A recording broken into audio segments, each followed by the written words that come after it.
पावनालय भक्तवांच्या कल्पतरू भगवान श्री शिव परमात्मा के पुत्रवांगमय स्वरूप श्री शिव महापुराणाचं आपण या ठिकाणी चिंतन करत आहोत। परात्परात्लेश्वर परमंगलमय परमंगलधाम भगवान श्री शिव परमात्मा याच्यावर प्राणिमात्रांच्या जीवनामध्ये मंगल आणि कल्याणाची प्रतिष्ठा करणारी देवता म्हणजे भगवान श्री शिव परमात्मा आहे। अनंत लीला निधान अनंत गुणनिधान भगवान श्री शिव परमात्म्याची कथा याच्यावर प्राणिमात्रांच्या जीवनामध्ये मांगल्य आणि कल्याण प्रस्थापित करणारी देवता म्हणजे भगवान शिव आहे। शिव भोळा चक्रवर्ती त्याचे पाय माझे चित्ते। भगवान शंकरासारखं भोळं दुसरं दैवत नाही महाराज। कैलासीचा देव भोळा चक्रवर्ती पार्वतीचा पती योगीराज।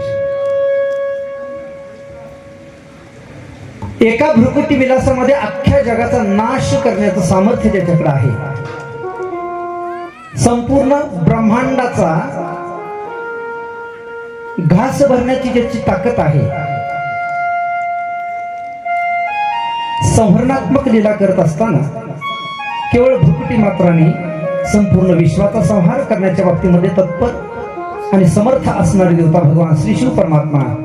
परंतु एवढं सामर्थ्य जरी असेल, सामर्थ्य आणि विद्या या दोन गोष्टी ज्या आहेत त्या लीनतेने शोभा देत असतात महाराज। एखादा विद्वान असेल परंतु विद्वत्तेचा जर अहंकार असेल तर त्याची विद्वत्ता काही कामाची नाही। एखादा सामर्थ्य संपन्न ताकदवर व्यक्ती असेल परंतु त्याच्याकडे जर त्या ताकदीचा त्याच्या त्या समर्थतेचा अभिमान अहंकार अंतःकरणामध्ये असेल तर त्याचं जीवन व्यर्थ आहे। समर्थपणा अंगामध्ये असणारं विलक्षण सामर्थ्य आणि त्या सामर्थ्याच्या बरोबरच लीनता ही त्या व्यक्तीला शोभा देत असते। मारुतरायाचं वर्णन करत असताना वर्णन करताय मनोजवम मारुततुल्य वेगम जितेंद्रियम बुद्धिमतां वरिष्ठम। अतुलित बलधाम असणारे मारुतराय परंतु त्यांच्याकडं बुद्धी असल्याच्यामुळं साहजिक स्वाभाविकच लीनता मारुतरायाच्या ठिकाणी सामर्थ्यही आहे आणि लीनताही आहे। म्हणून तो मारुतराय चिरंजीव आहेत महाराज। सामर्थ्य आणि लीनता या दोन गोष्टी आपल्याकडे हे पाहायला मिळत नाही शक्यतो। जिथं जिथं सामर्थ्य पाहतो ना आपण, आपल्याकडे मराठीमध्ये एक असं म्हणतात लोक की एखादा जर सामर्थ्य संपन्न पहिलवान असेल तर त्याचा मेंदू वरती नसतो असं म्हणतात। इकडले सगळे सोडून त्याचा मेंदू जागेवर नसतो। कुठं असतो?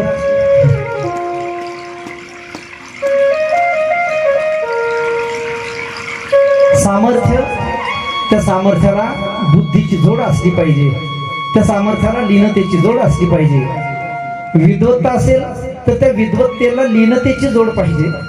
विनय असणं हे अत्यंत आवश्यक आहे। संस्कृतामध्ये असं सुभाषित आहे, विद्या विनयेन शोभते।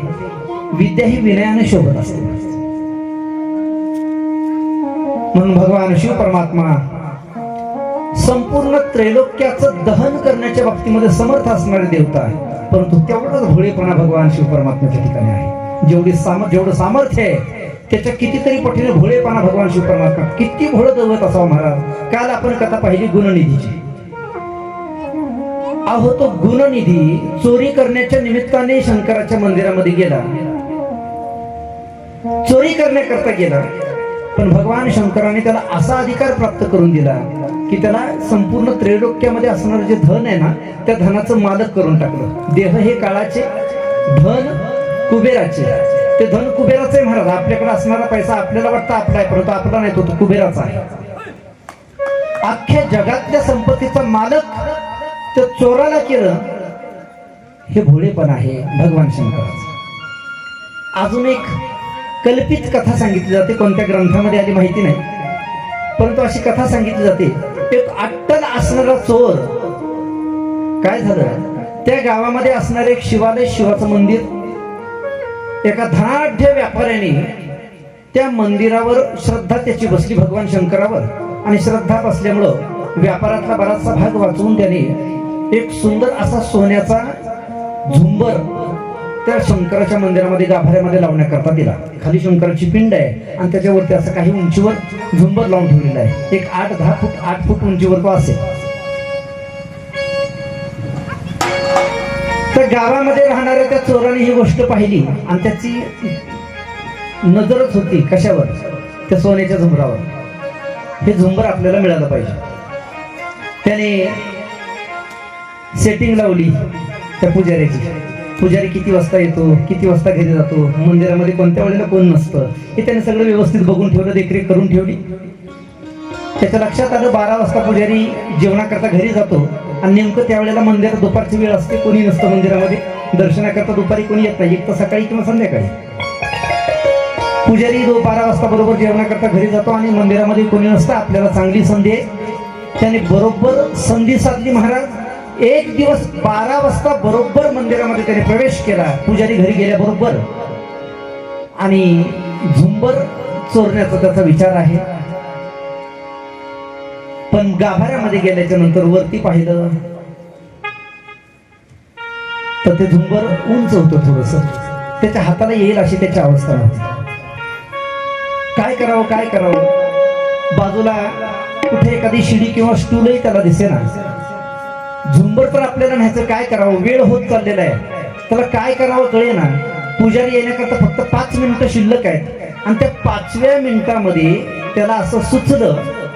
त्याने भगवान शंकराचं दर्शन घेतलं. बम भोले, ओम नमः शिवाय दर्शन घेतलं आणि भगवंताला त्याने सांगितलं, देवा माफ करा मला थोडस. का? कारण आता मी तुमच्या डोक्यावर पाय देणार आहे आणि हे झुंबर घेणार आहे. माझ्याकडे दुसरा कुठला पर्याय नाही आता देवा. त्याने भगवान शंकराच्या पिंडीवर पाय ठेवला महाराज आणि झुंबराला हात घातला. तो झुंबर काढून घेण्याच्या बेतामध्ये तेवढ्यामध्ये पुजारी आला आणि पुजारी आल्याबरोबर तो चोर चोर चोर असा ओरडला. कोपऱ्यातली काठी घेतली, त्या चोराकडे तो धावत सुटला. पण तेवढ्यामध्ये आशुतोष असणारा भगवान शिव परमात्मा त्या शिवलिंगातून प्रगट झाले. भगवान शिव परमात्मा साक्षात प्रगट झालेले. पुजाऱ्याने काठी टिकून दिली. भगवान शंकराचं स्वरूप समोरून येताना त्याने पाहिलं आणि साष्टांग दंडवत घातलेल्या भगवान शिव परमात्म्याला डोळ्यातून अश्रुधारा प्रवाहित झाल्या. आणि तो पुजारी बोलायला लागला, म्हणे देवा काय असं मी अगाध पुण्य केलं असेल, माझा उद्धार करण्याकरताच तुम्ही आलात का? पुजारी बोलायला लागला.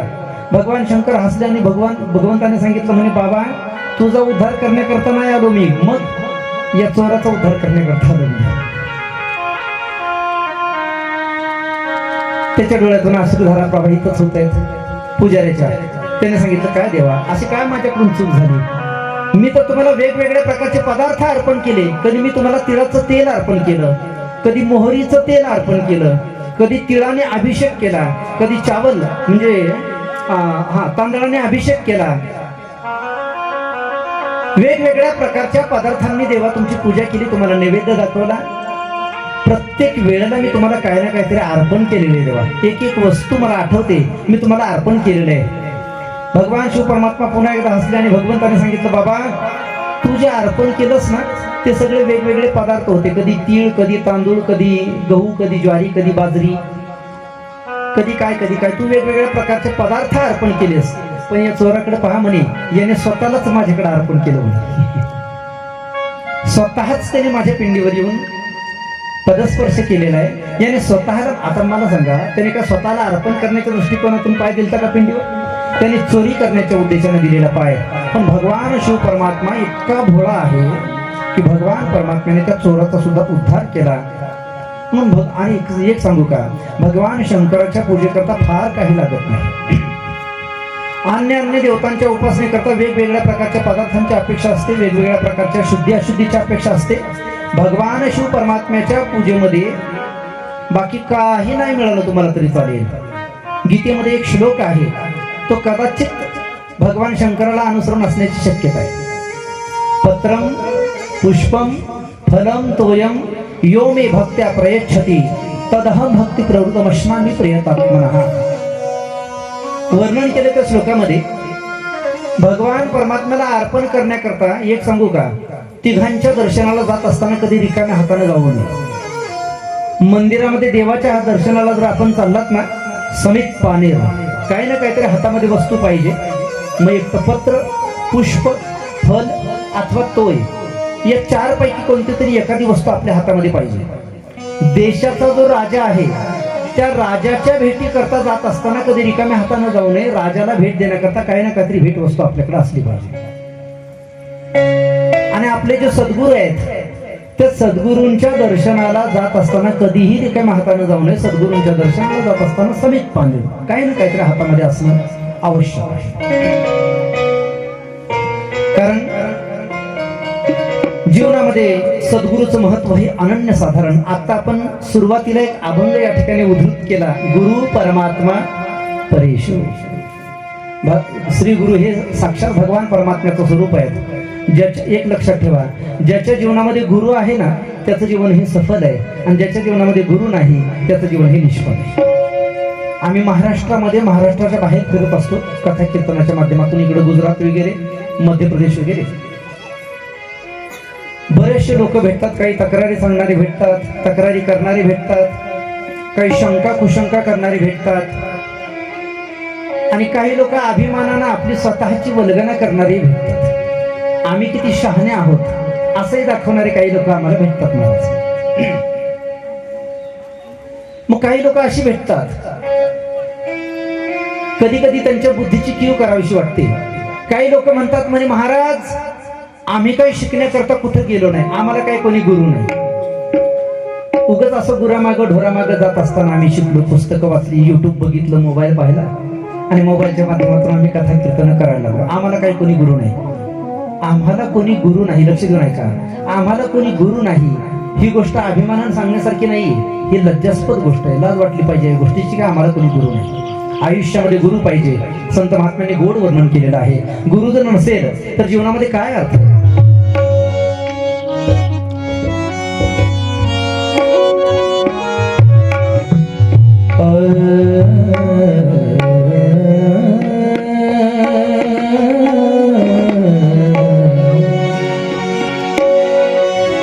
गुरु बिन कौन बतावे बात, गुरु बिन कौन बतावे बात, गुरु बिन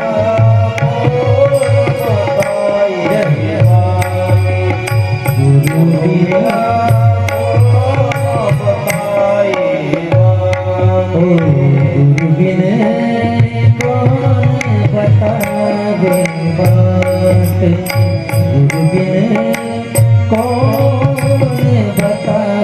बात, गुरु बिन कौन बतावे बात, गुरु बिन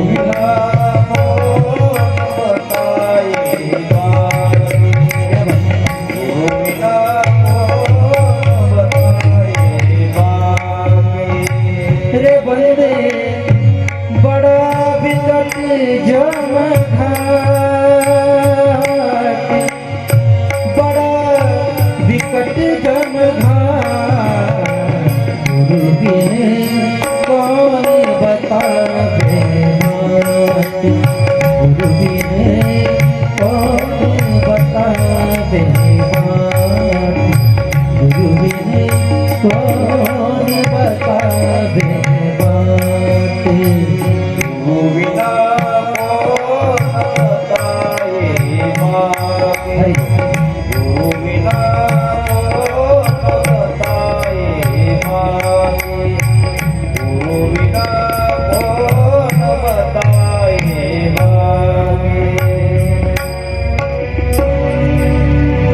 रे बंदे बडा बिकट जम घाट, गुरु बिन कोण बतावे बात.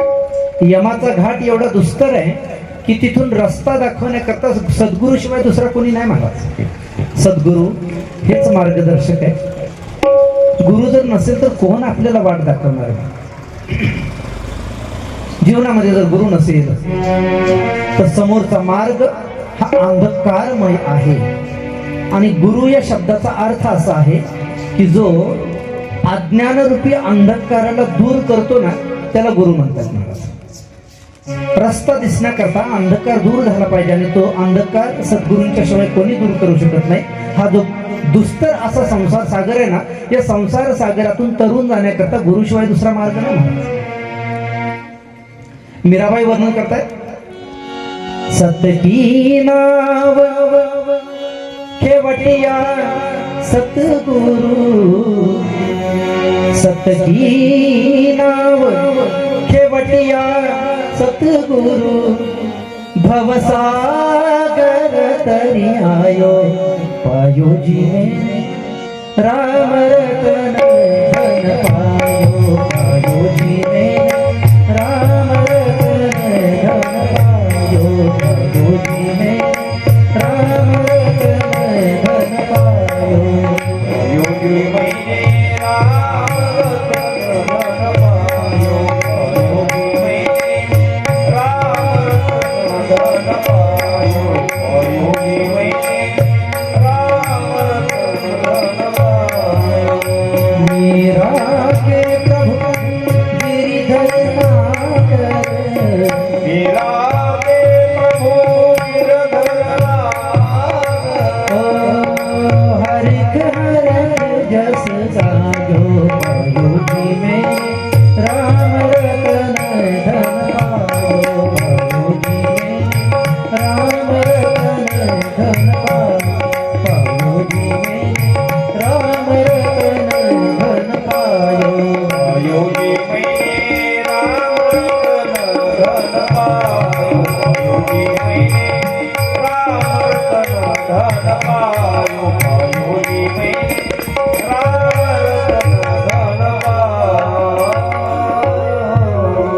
सत की नाव खेवटिया सतगुरु सद्गुरु हे त्या सतरूपीय नौकेचे नावाडी आहेत जे त्या नावेच्या माध्यमातून आपल्याला भवसागर पार करून देणार आहे. म्हणून सद्गुरु शिवाय संत वर्णन करतात सद्गुरु वाचून संसारी तारक नसेची निष्कंक आन कोणी. सद्गुरूची नितांत आवश्यकता या परमार्थ असेल किंवा व्यवहार असेल त्या दोन्ही क्षेत्रांमध्ये नितांत अशा प्रकारची गुरुची आवश्यकता आहे.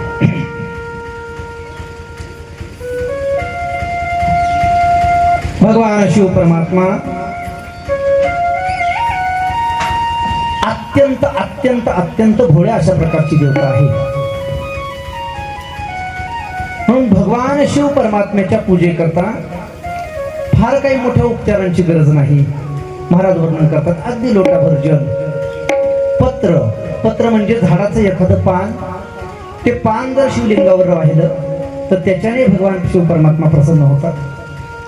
अगदी बेलाचंच पान वाहा असं काही नाही, कोणत्याही झाडाचं पान भगवान शिव परमात्म्याला प्रसन्न करण्याकरता पुरेसा आहे. त्याच्यानंतर वर्णन करतात पुष्पम, एखादं फूल, फक्त केवड्याचं फूल सोडा आणि बाकी कोणत्याही झाडाचं फूल भगवान शिव परमात्म्याला अत्यंत प्रिय आहे. पत्रम पुष्पम.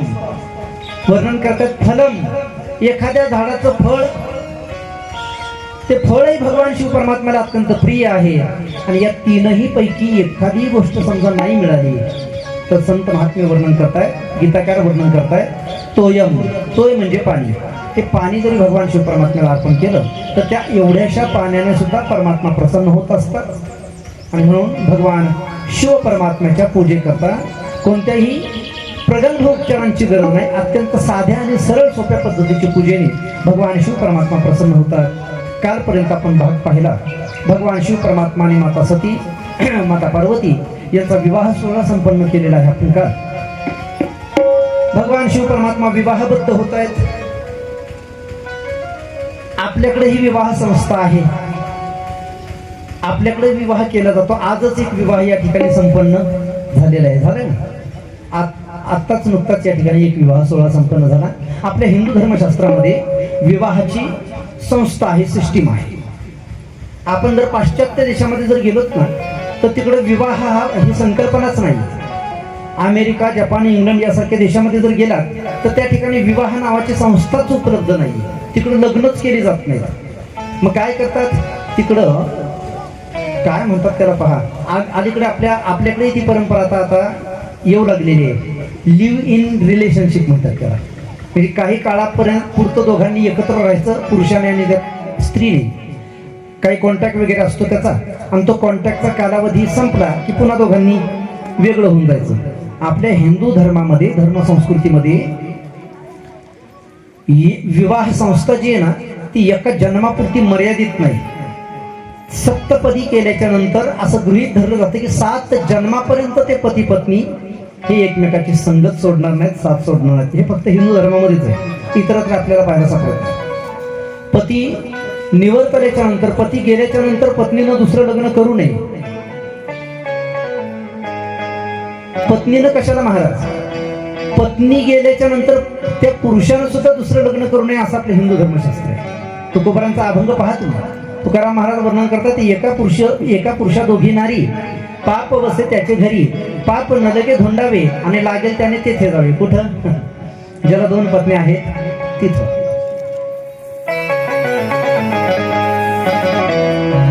मराठीमध्ये आपल्याकडे एक म्हण आहे, 2 बायका आणि फजिती ऐका म्हणतात आपल्याकडे. एकच सांभाळता नाकीनं येत असतं, 2 बायकांचा सांभाळ करणं हे तर सांभाळणं मुळात कठीण आहे. एखादा सामर्थ्य संपन्न सांभाळणारा असेल तर त्याची फजिती काय होते दोघांना सांभाळताना, त्याचं वर्णन एका सुभाषितकाराने एक उदाहरण देऊन केलेलं आहे. तो सुभाषितकार वर्णन करतो, बिलात बहिर्बिलशांत स्थित मार्जार सर्पयोहो मध्ये चाकुरी वाभाती पत्नी द्वय युतो नरहा. 2 पत्न्या असणाऱ्या पुरुषाची अवस्था कशी होते त्याने एक उदाहरण दिलं आपल्याला. एक उंदीर जीवाच्या आकांतानं धावायला लागलेला आहे, कारण त्याच्या पाठीमागं बोक उभा लागलेला आहे. बोका त्याच्या पाठीमागे लागला म्हणून जीव घेऊन तो उंदीर पळायला लागला. धावता धावता धावता धावता त्या उंदराने विचार केला, ती जास्त वेळ मी पळू शकणार नाही, बोका माझ्यापेक्षा बलाढ्य आहे, कधी येऊन गपकन मला धरे सांगता येत नाही, याच्यापासून वाचायचं असेल तर मला लपलं पाहिजे. पळता पळता तो शोधायला लागला लपण्याकरता जागा. ज्या भिंतीच्या काठाने पळत होता ना, त्याच भिंतीला खाली एक छिद्र होतं, बीड होतं. ते बीड पाहिलं आणि त्याला समाधान वाटलं, त्या बिळामध्ये तो गेला. त्याला वाटलं बरं झालं, बोक्याच्या तावडीतून सुटला. आता बोका काही एवढ्याच्या बिळातून तो बोका आत येऊ शकणार नाही. गेला बिळामध्ये, आतमध्ये गेला, डोळे गच्च मिटले त्याने. जोराने श्वास चालू होता त्याचा, दम लागलेला त्याला. थोड्या वेळानं श्वास मंद झाला, शांत झाला थोडासा, आणि शांत झाल्याच्या नंतर डोळे उघडले. आनंदाने डोळे उघडले खरे, पण डोळे उघडल्याबरोबर त्याच्या छातीमध्ये धस्स झालं, कारण ज्या बिळामध्ये हा घुसला होता ते सर्पाचं बीळ होतं. तो सर्प फाना काढून तयारच होता आतमध्ये स्वागत करता. आता त्या उंदराची अवस्था अशी आहे की त्याला धड बाहेरही जाता येत नाही आणि आतही राहता येत नाही. आत राहावं तर नागोबा आहे आणि बाहेर जावं तर बोकोबा आहे. त्या सुभाषितकारानं वर्णन केलं, 2 पत्न्या असणाऱ्या पुरुषाची त्या उंदरासारखी अवस्था आहे. 2 बायकांच्या मध्ये फसलेला तो, 2 नाग आणि काय म्हणतात सर्प आणि बोका यांच्यामध्ये फसलेला तो उंदीर जसा आहे ना, 2 पत्न्या असणाऱ्या पुरुषाची अवस्था तशी होती. प्रसिद्ध उदाहरण आहे, एक ब्राह्मण बुवा 14 किंवा 15 जानेवारीचा दिवस, मकर संक्रांतीचा. मकर संक्रांत होती त्या दिवशी, आणि संक्रांतीच्या दिवशी पंचांग सांगण्याकरता म्हणून ब्राह्मण बुवा बाहेर निघालेले आहेत. 2 पत्न्यांचा विस्तार आहे, मुलबाळ नाही अजून, पण पत्न्या 2 आहेत. घर 2 मजल्याचं आहे म्हणून दोघींमध्ये वाद नको म्हणून एक पत्नी वरच्या मजल्यावर राहते आणि एक पत्नी खालच्या घरामध्ये राहते. बुवा पंचांग सांगण्याकरता बाहेर पडले, त्यांनी पंचांग गुंडाळलं, काठीमध्ये मारलं आणि बाहेर निघाले. तेवढ्यामध्ये खाली राहत असणाऱ्या पत्नीने सांगितलं म्हणे, हे पहा, आज जेवायला दुसरीकडे कुठं जायचं नाही म्हणे, आज जेवायला माझ्याकडे, आज संक्रांत आहे, सण आहे, आजचं जेवण माझ्याकडे म्हणे. हो हो हो, तुझ्याकडे येतो म्हणे जेवायला. निघाले ब्राह्मण मुलं बाहेर. अंगणात आल्याबरोबर वरती राहत असणारी पत्नी होती, तिनं वरून पाहिले, निघालेत म्हणे बाहेर. तिने मोठ्याने आवाज दिला, अहो थांबा म्हणे. ते थांबला. काय नाही म्हणे, आजचं जेवण माझ्याकडे म्हणे. वरच्याही पत्नीनं निमंत्रण दिलं, खालच्याही पत्नीनं सांगून ठेवलेलं. ब्राह्मण बुवा पंचांग सांगण्याकरता गावात गेलेले, परत आल्यानंतर अंगणात येऊन विचार करतात, आता काय करू मी, खालच्या घरामध्ये जाऊ का वरती जाऊ. दोन्हीकडे थोडंसं जेवण करून घ्यावं या उद्देशाने अगोदर वरती जाऊन यावं म्हणून शिडीवरून वरती जायला निघाले. कर कर कर कर त्या शिडीचा आवाज झाला. आवाज झाल्याबरोबर खाली राहत असणारी पत्नी धावत बाहेर आली. कशाचा आवाज झाला म्हणून पाहते तर गोवा वरती निघालेली आहे. ती धावत शिडीच्या जवळ आली आणि खालून धोतराला धरून तिने वडायला सुरुवात केली. त्या ब्राह्मण बुवाची खिचातानी चाललेली आहे. तेवढ्यामध्ये वरच्या घरामध्ये राहत असणारी पत्नी ती बाहेर आली. तिने पाहिली, ही धोतराला धरून वडायला लागली का. तिने वरती शेंडीला धरून वडायला सुरुवात केली. त्या दोघींच्या मध्ये हा बिचाऱ्याची तानातानी व्हायला लागलेली आहे. तेवढ्यामध्ये एक ग्राहक आला. त्याने विचारलं म्हणे, बुवा या वर्षी संक्रांत कशावर बसली म्हणे. त्याने सांगितलं, माझ्याकडे 10 मूर्खा.